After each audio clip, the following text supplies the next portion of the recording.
Династијата Романови низ фотографии. Изложбата ја организираше Друштвото за македонско-руско пријателство, кој има за цел на тетовци да им ја доближи руската култура. Тоа се цареви што владееле на 3 континенти и кои оставиле белег на руската историја, култура и цивилизација.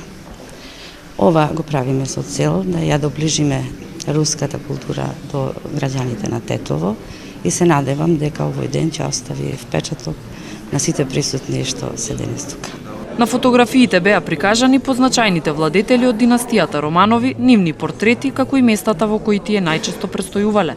Ова изложба опфаќа еден подолг период, односно од самото создавање на или основоположникот на династијата Романови и опфатени се позначајните владетели, како што е Петар I Велики, Катерина II Велика, потоа незиниот сопруг Петар III, Александар I и ред други, значи се до последниот цар од династијата Романови, Николај II, со кој што завршува лозата, односно владењето на лозата Романови, додека и до ден денес се уште постојат нивни наследници, меѓутоа тие не се во Русија, односно се протерани уште во време на Октомврската револуција.